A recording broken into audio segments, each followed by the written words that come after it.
So, welcome everybody. I'm delighted on behalf of Shruti Foundation to invite you to an absolutely unprecedented talk by Pragati Oswal. She's a very, very well known wellness trainer, has many, many decades of experience in all kinds of therapies: yoga, magnet therapy, acupressure, acupuncture. She has so much experience in understanding the human body from within, all its planes and parts, and how one can access one's planes and parts oneself. She trains you how to access all these planes and parts yourself and become your own curer and healer.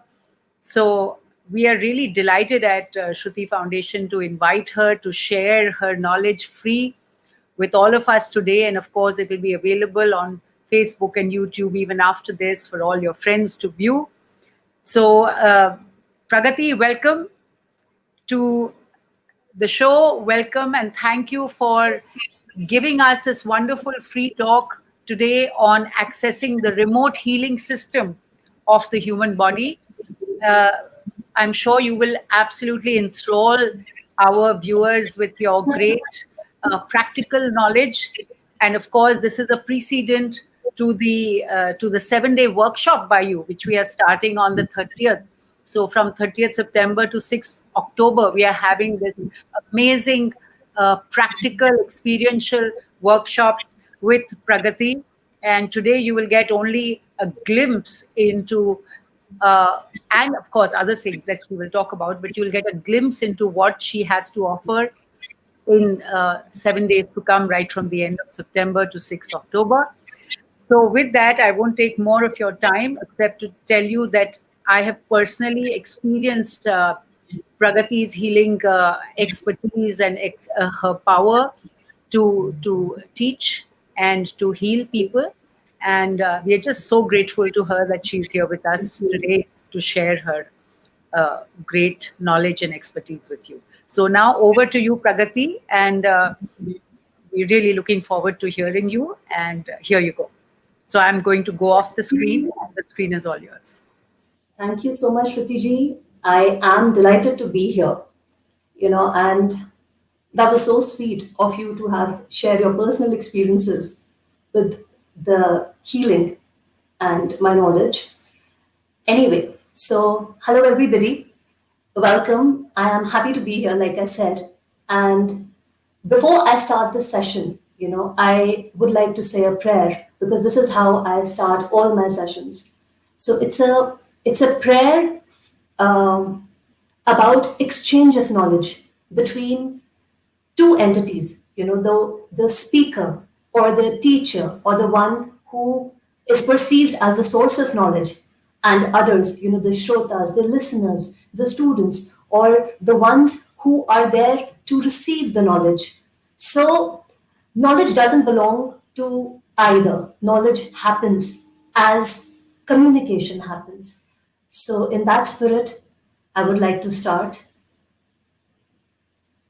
Om Sahana Vavatu Sahanau Bhunaktu Sahaviryam Karvavahai Tejasvinavadhitamastu ma vidvishavahai. Om Shanti Shanti Shanti. So let us, you all and I, engage in this exchange of knowledge. May it come out of me with your presence, and may it throw some light on the subject matter. And let there be peace. When I say peace, I mean, of course, the peace within, where we check in with ourselves. But at this point in time, peace with the technology around. So with that, on that note, I'll begin. I'm here to talk about remote systems of healing.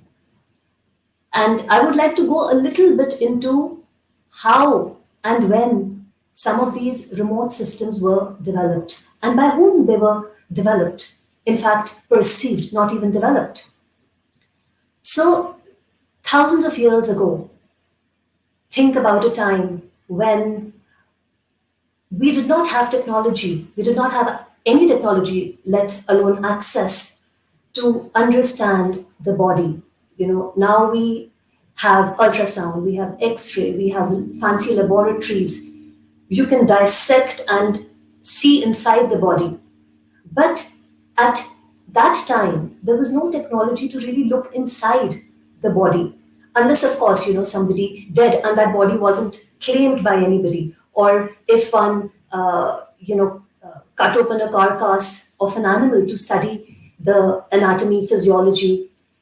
So the the people, or the seekers, let's call them seekers, the seekers of this knowledge of life, of what creates life, of what maintains life, and how life ends.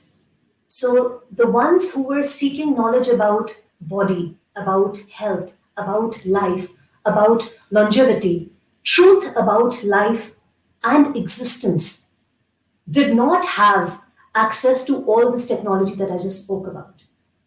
So what they did was they wondered. And that's all that they could do. They could wonder, you know. Of course, they could feel through their personal experience and through what they could see just maybe with their eyes, they could observe things around. But what was inside them, what was happening inside them, was something that they were just wondering about, contemplating on, and trying to understand the truths about existence through that sense of wonder. So they contemplated. They, if I may use the word, they meditated on the subject. And what they discovered was much beyond the physical body that we are used to seeing. We are used to associating ourselves with this body that we have, with what we look like. And of course, that's how we identify ourselves at first. And then they started to meditate upon the body processes, the materials with which the body is made. What is it that keeps the body alive? The breath, the mind, then something beyond the mind, an intelligence which is deep inside within us, something that we are not even aware of, how our body functions by itself. Things that we can see, we can control, we are aware of, yes, that is direct. This is indirect, an intelligence which is much beyond. And of course, the consciousness, the ultimate source, why you exist.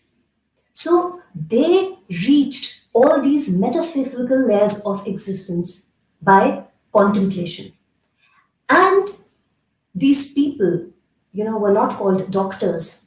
They were actually called seers, the ones who had the ability to see, to perceive beyond what was apparent or what was just visible. Or they were called yogis, because they had the capacity to go beyond the mind that we all understand in a very limited way. So they had the ability to go beyond the perceptible mind. And the ones who were more specialized little later, in time, who were more concerned or more focused on health and well-being were called Vedyas. So Vedya is, the meaning of Vedya is the knower or the one who has the knowledge of healing, of well-being. And as I talk about healing and well-being, I would like to tell you that there's a difference between treatment and healing. So treatment happens when symptoms of a particular problem are alleviated, are managed, are treated. So when you have some sense of relief, that's called treatment. You definitely feel better. But when a broken piece is made whole again, healing happens. So healing is when you make whole. Now, what do you make whole? Something which is broken. What are these broken pieces? What is this broken piece that we need to connect to heal ourselves, to make ourselves whole again? This broken piece that I'm talking about, and I'm going to pun on this word, is actually the peace of one's mind. So, when the mind is peaceful, your mind is a great healer. But when the mind is disturbed for a long time, or when you're upset, when the mind is not functioning well, when it is really, really disturbed, when it is not at peace, it becomes a slow killer. So the mind has the capacity to heal, to become a healer, or to kill and become a killer. The state of mind can percolate into the state of body. That's the point I'm trying to make.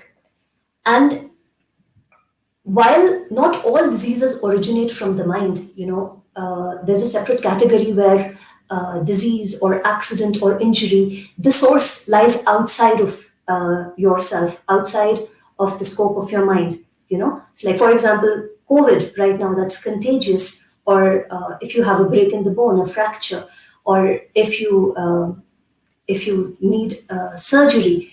So these injuries or these diseases, these problems that come to you from an external source, have an external solution, then require external management. Although your body still has the capacity at that point in time to optimize and maximize the healing, but you still require external intervention. So this is one category of disease, but 90% of the diseases originate and then they are sustained and made worse by the state of mind. And this is now a well researched fact. Most of the problems, the researchers are tracing the roots of the problems to the mind, and how, when you become better, you also come to a point where your mind is less stressed. Or if you learn to train your mind to become less stressed, you tend to become better much faster. So, how the mind works is by producing lots of thoughts. And what are these thoughts? I'm talking about a disturbed mind. I'm not talking about a calm mind right now. Let me clarify that. So, it produces a lot of thoughts, and probably untowardly negative thoughts. Thoughts are a form of energy, if I may say, potential energy, because thoughts have their basis in your experiences, your interactions, your conditioning, things you've seen around. So thoughts definitely have a basis. It could be your imagination as well, but thoughts have a basis in reality. But at that point in time, when your mind is producing so many thoughts, there's no reality to it. There is only the energy of the thought, the potential energy of the thought. So it is energy which is being generated, which is being created when you're thinking too much.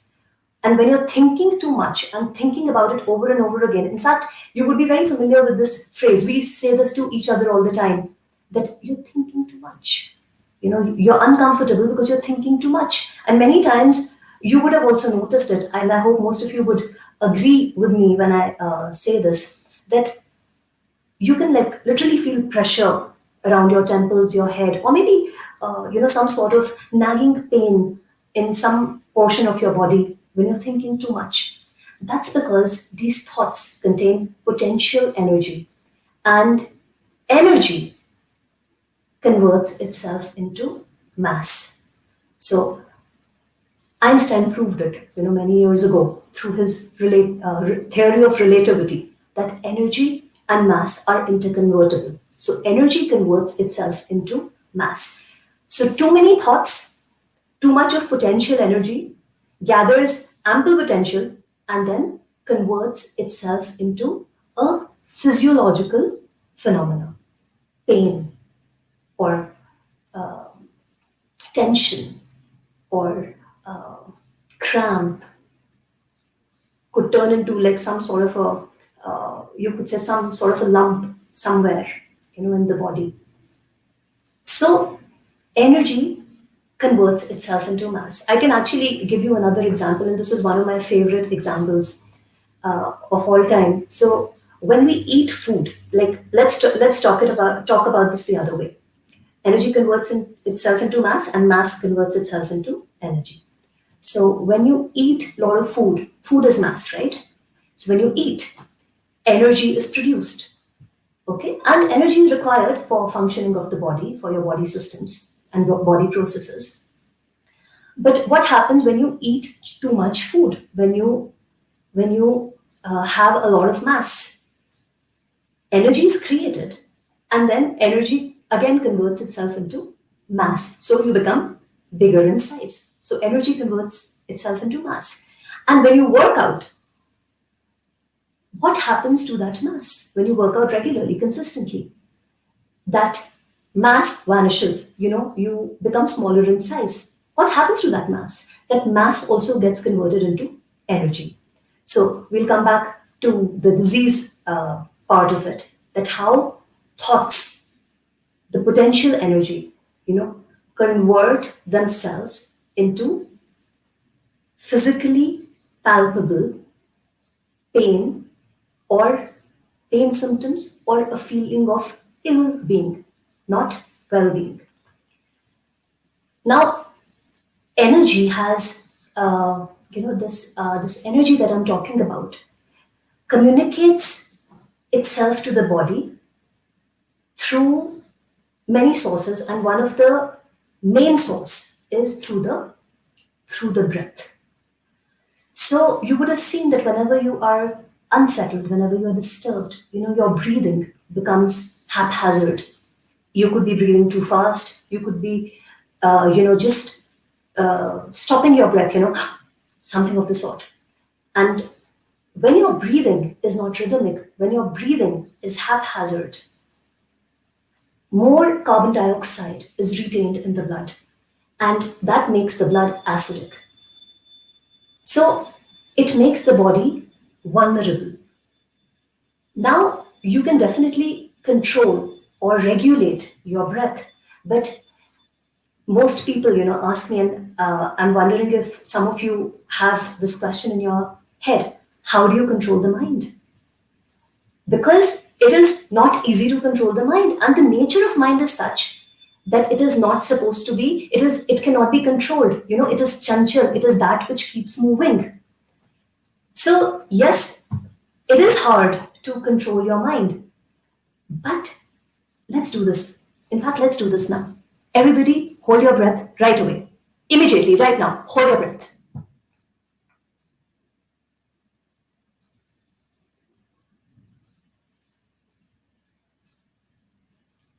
Breathe. So, while you were holding your breath, what were you thinking? You're probably thinking about when you're going to breathe again. Apart from that, what? Probably nothing. Am I right? Okay, I'm going to assume that I'm right. So, no breath, no thought. A dead man does not breathe. A dead man does not have a thought. So, when through some of these breathing practices, when you're trying to regulate your breath, you can breathe in, breathe out for a while, for a little while. You have to find a moment of pause. In yoga, we call it kumbhak, a pause that happens automatically, keval kumbhaka, a pause that is very natural. It is that pause in which the body starts to find its equilibrium. It starts to cut off that constant relaying of thought through the breath to the body, that those messages, it just cuts that off. It stills itself for just those few moments and calibrates, measures, gauges what is good for itself. So this was one thing that you must try, breathe in and breathe out for a while. And of course, like when you're more stressed, your breathing would be faster. But take a full breath in and breathe out completely. Do this for a little while, and maybe after 10 or 20 breaths, just stop. And when you stop and go into that pause, see how relieved you feel. And repeat it a few times. And if you do feel better, well, I cannot ask you to do it right away because I'm going to still be talking now. So, but do it, and maybe at a later point in time, you can comment in this live talk, or on this platform, if at all that helps you. So coming back to the energy. So uh, energy gets conveyed to the body, percolates to the body from the mind through the channel of breath. Now, this is something we can feel very easily, very conveniently. Apart from that, there are other channels, there are other meridians, other set of pathways of energy within our body that make this energy flow, that store this energy, and these are also the areas where energy can collect and become stagnant, can start creating disease from those points. So these channels are deep inside, like they are you cannot physically dissect the body and find these energy channels because they're not physical in nature, they're metaphysical in nature. So these seers that I'm talking about, yogis that I'm talking about, the perceivers of these remote methods, perceivers of these remote methods of healing, perceived these channels, these energy channels. In our philosophy of yoga, or even in many modalities of energy healing like Reiki, pranic healing, these pathways are called chakras. So there are points in the body which vibrate according to the energy which is being fed into the body. They are connected, to the entire cosmos, to the energy of the entire cosmos, and to the energy that you are, by the way of your thought process, by the way of your experiences, by the way of your memory, and by the way of your individual personality, are feeding to them. So, so in Indian philosophy, we had this concept of chakras. Also, concept of 72,000 nadis. Nadis are again these energy pathways that you can't see, through which this energy travels and where it collects. So in Ayurveda you have marma points. These marma points are nothing. These are points which collect the energy which is being relayed in the body. And in the Chinese system, again developed by meditators, traditional Chinese system of acupuncture, which is very, very potent, very, very therapeutic, and very, very beneficial for pain management. They plotted 14 channels, 14 meridians, that are there in the body, through which this energy travels and through which you can influence the physical body. So this whole thing, it might sound complicated, but we did find a person, who actually expired just about a decade ago, Dr. Park Jae-woo, who actually made this whole thing, which looks really big, this concept of energy and meridians and channels, made it really, really tiny. Just like everything is becoming smaller now, from the computer to the phone to the SIM card, everything's becoming like smaller. So he made this whole system really concise. And of course, he meditated, he thought about it. And what he did was he looked at his hand one day, you know, and he wondered why his hand looked the way it did. I want to ask you, have any of you wondered why your hand looks the way it does? Why is it, that you have a palm like this? and then you have a thumb, and then you have four fingers, and then the fingers have three joints, while your thumb has just two joints. Why is it that your hand looks the way it does? So this person wondered, and he found a likeness between your entire body and your hand, hand and feet. His name is Dr. Park Jae-woo, founder of Sujok Acupressure. Su means hands and jok means feet. So he found the entire body in your hand, and I'll explain how.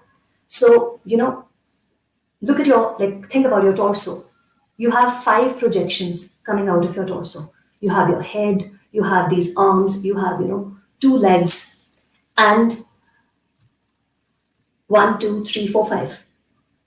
And your arms have 3 joints, the shoulder, the elbow, and the wrist. So your finger has 1 to 3 joints. Similarly, your legs have 3 joints, the hip, the knee, and the ankle. And these fingers, all the fingers, the 4 limbs that I'm talking about, have 3 joints each. Okay? Now, if you look at your hand, these 2 fingers, the middle finger and the ring finger, they are longer than your index finger and your little finger. They're longer, just like your legs are longer than your arms.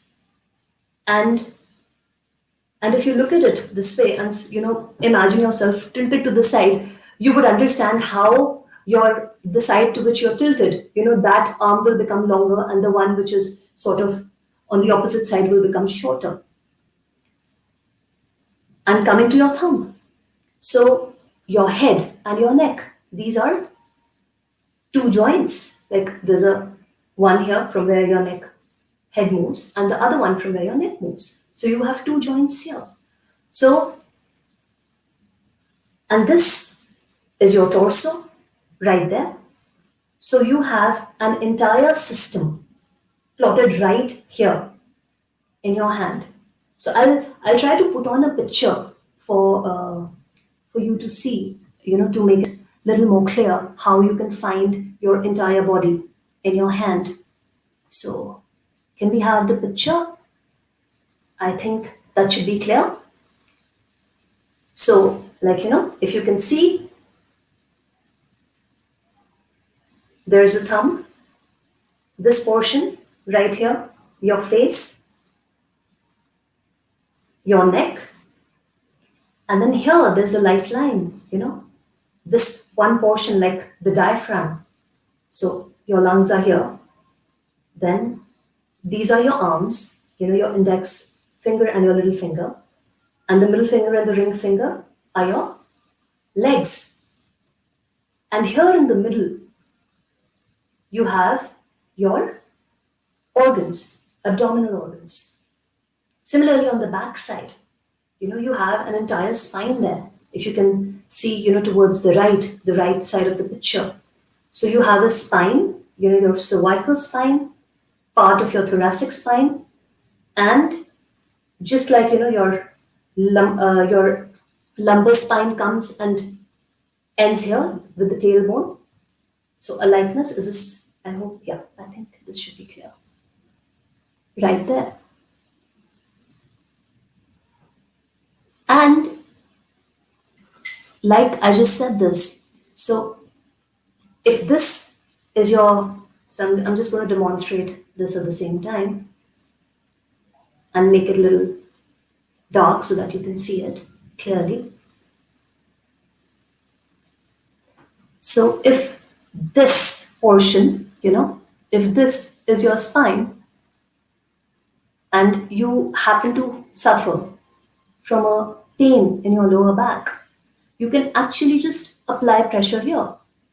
In the middle, there are these 2 bones, you'll have your knuckles, you have these 2 bones, and right here in the middle, this is your lower back, your lower spine. So if you have a pain, you can actually apply pressure, even with the backside of a pen. I prefer to use an acupressure tool, But even with the back side of a pen, you can apply pressure here and move forward, backward, in and around. It's better to keep the hand stable on something, have a leverage so that the pressure is not wasted.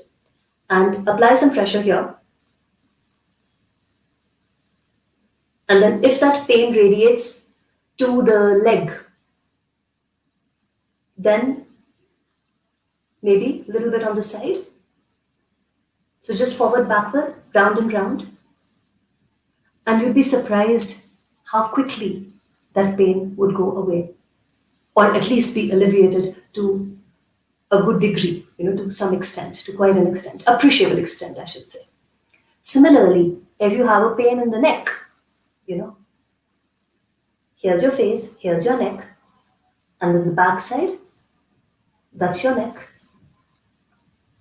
You can probably just apply some pressure there.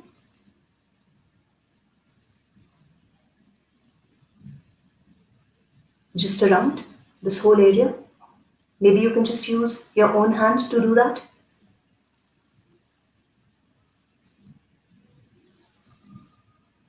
So you have your entire body, in your hands. And I'll put another picture for you so that you can, also see how the body is placed on the feet as well.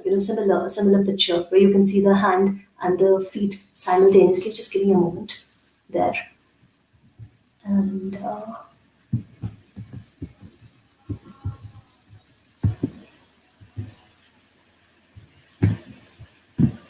so this picture is not coming on.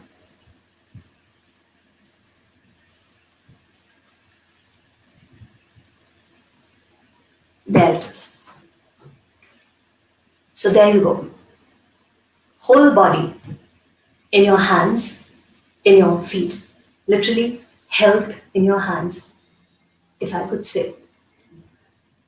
So what you can do for yourself is, when you hold your hands together, just feel the potential, the body systems right there for you. And to access them, just tap them a bit, apply a little pressure and see if you can access them. In fact, in our culture, even we grew up like that. So we had literally, like one can call it a tradition of not rubbing, but pressing the feet of your grandparents or parents when they went to bed. So what you did was you actually, for some time, pressed their feet. And when you did that for a while, it made them feel better. I'm sure like a lot of you would have experienced it whenever you go for a foot massage or a pedicure or even a manicure, you come back feeling really, really good. You feel, lighter, better, your muscles are more relaxed. So there was a tradition where the younger people in the family would go and press the feet of the elders, especially at bedtime. And this itself was a great healer. Not only did it stimulate all these points, so you can imagine, if you can stimulate some of these points on the hands and the feet, it'll make the muscles more relaxed. It'll put the body in a state of ease. It'll make you feel so much better. So the elders, when their feet were being pressed, not only did they feel better, they could sleep better, they felt cared for. They felt a sense of wellness, well-being. And the way you feel actually determines whether or not you will heal. So that's pretty much what I have to say at this point in time. Feel better, heal better, be well, and take care. And I'm just trying to look at some of these comments which are coming up on the side. I'd be happy to take any questions or any comments from people at this point in time. Just give me a moment. I'm not very, very good with this.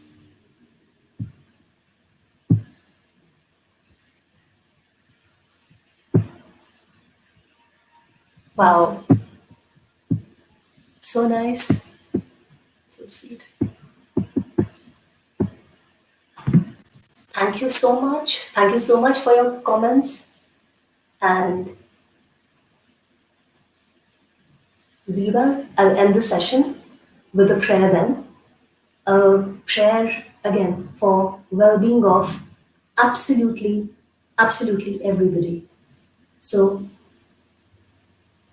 Sarve bhavantu sukhinah, Sarve santu niramayah, Sarve bhadrani pashyantu, Ma kaschit dukha bhag bhave. Om Shanti Shanti Shanti. May all, absolutely everybody, be happy and healthy. May good things happen to everybody. Happy people will make a peaceful nation. And when there is peace, there would be healing. So with this, I would like to uh, wrap up my session. Uh, Mom's asking me to press feet. Very good. So, so, so not only would you get blessings from the mother, your mother would heal. And if the mother can heal, I think that's the best gift you can give to your mom. Shrutiji, yeah, you're back. I That see was you. I hope so you enjoyed this wonderful, so session. wonderful, Pragati. I'm absolutely delighted with the little window of insights that you gave to us today. Just a promise of what we can expect in the 1 week that we have with you ahead, from the 30th of September to the 6th of October. You gave out just a little glimpse as to what you're going to teach, and all the unknown secrets that you're going to share with us. I'm really delighted. So tell me, since you haven't answered any questions, I'm going to take up a quick question with you today, and I hope you can oblige us with an answer. So, Absolutely. I want to know from you, how long is it since you have been practicing all these indigenous methods? I hate calling them alternative because they're really age old. They're not alternative, they're indigenous, local wisdom, our traditional wisdom, which not only from India but also from other, nations and other cultures. So, how long has it been since you have been practicing these, and since you have given up, Western medication for your own body? How long is it since you've been healing yourself and others with this practice?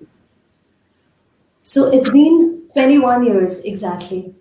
21 years. You don't look that old yourself.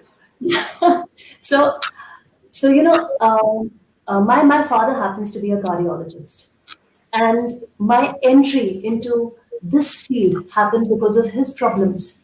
He had developed a condition in his back which wasn't responding very well to conventional treatment. You can understand, being a doctor, he has friends who are in the same who belong to the same fraternity. So he was getting the best treatment possible from the conventional medicine side.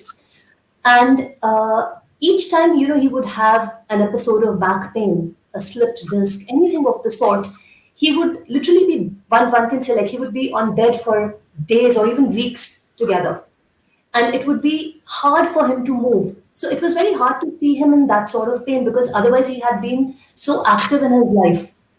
And after having tried these the conventional therapies, physiotherapy, then having visited the orthopedics, taking opinion from absolutely everybody, even about nutrition and diet and what he could do.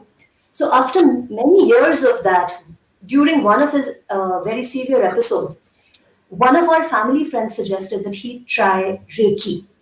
So because he was in so much pain, he said, it's okay, just do whatever. Before that, to him, it was all mumbo jumbo, because you are trained to think in a certain way, especially, if you're learning conventional medicine. So, so he said that, okay, just do anything. All I want is I want to feel better. And my Reiki guru spoke to him over the phone. He had never seen him in person. Spoke to him over the phone and said that, I'm going to connect with you. I'm going to send some energy. These are the words he used. I'm going to send some energy. Just be receptive and give me a call in about half an hour if you feel better. And in that half an hour time, my father still describes that as some sort of electric charges that he felt in his back for a little time, just for maybe few minutes. But what happened in those 20, 30 minutes was that he felt much better. And when I say much better, I say maybe 25, 30%, but enough to be able to go to the toilet on his own. So what he did was he actually went and relieved himself. People don't realize how these things matter so much when you're in so much pain, when you cannot do these daily activities by yourself. So he felt better enough to actually go. So he went and he relieved himself and called him back and said, "I'm much better." And I got really intrigued by this. That how is it that somebody who's never met my father, never seen him, has done this something to me? In fact, even I would have rubbished it, because again, trained to think in a certain way. But I got really curious and I wanted to learn what my guru did. So that was my entry point into this. And just like that opened our mind, the other avenues opened. So whatever my father opened up to other methods, he started to try because he started to respond so much better to them. And I started to learn. So that was my entry point into this whole, I would say, uh, wisdom of the meditators because they all are connected. Indeed. In fact, sometimes when we look at our lives and difficult times in our lives, or in the lives of people who are close to us, we realize that pain comes for a great revelation. In fact, I can share that the same thing happened in my life. I had a surgery, and it was just after the surgery that I realized the great power of sound on the human body, which Wow. now I teach the entire world. But, so in this case, it was your father who took all that pain just so that you could come to a great realization. So we are so grateful to your father, great knowledge to you, and made you such a great healer who has helped so many people. I know that you have helped so many people in hospitals, in special homes, with old age.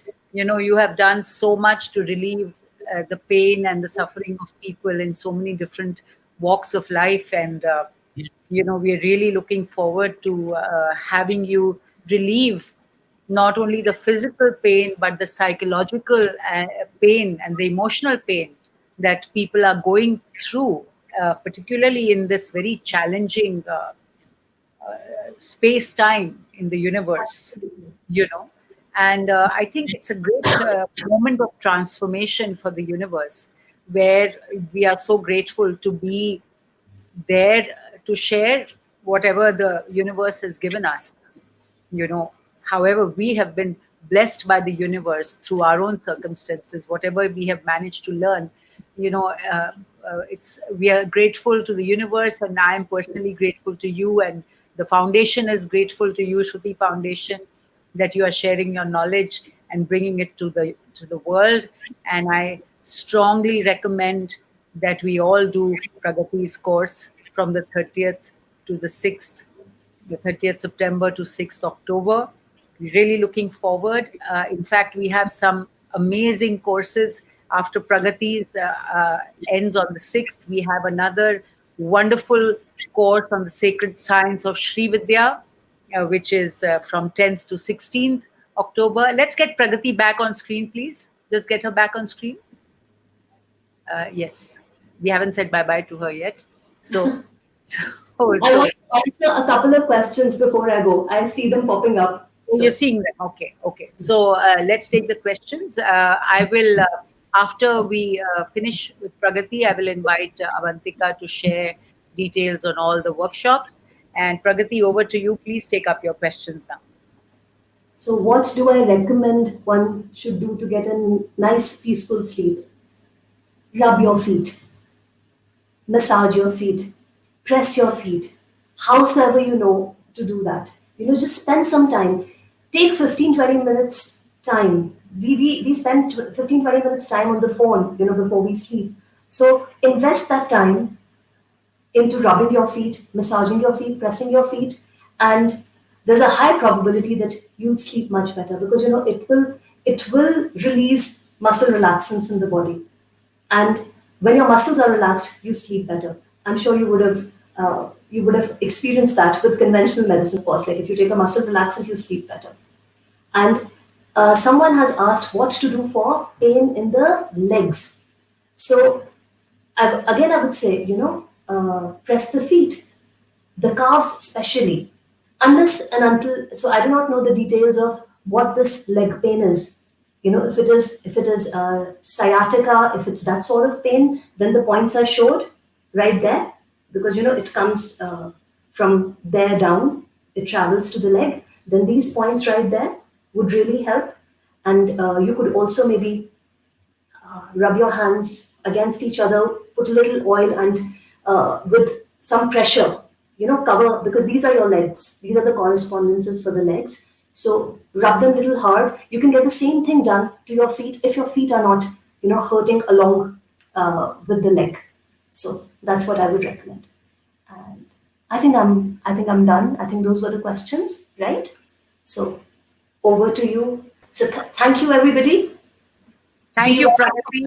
Thank you very much. Looking forward to being with you from the 30th again. Thank you very much. Over to you, Avantika, now. Thank you.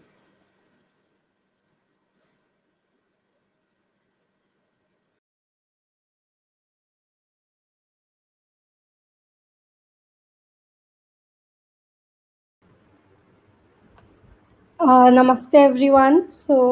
We have some very amazing and experiential workshops coming up from Vedaranya. So the first one is tapping into the remote healing system of our body, which Pragati had very wonderfully explained about just now. And then the second one is the Sacred Science of Sri Vidya, which is by Saundarya Ambika, our dear Dr. Shruti, which is from 10th of October to 16th October. It's a full 7-day course. And then after that, we come to the Mandukya Upanishad and the Secret of Om, which focuses on the secrets of the very experiential Bij Mantra Om. And yes, so these are the details of the courses on your screen. And I would love to take up any queries or any questions or any kind of information that you would want after this on my email, which is shown right on your screen, vedaranya@gmail.com. You can also contact me at 80763127793. Or the number is also on your screen. It would be great if you could note that down and reach out to me for any kind of assistance that you might want for the upcoming workshops. And with this, I sign off and thank you so much for being there and for having attending our sessions, and I look forward to having you all up in our upcoming workshops and connecting with you more. Thank you.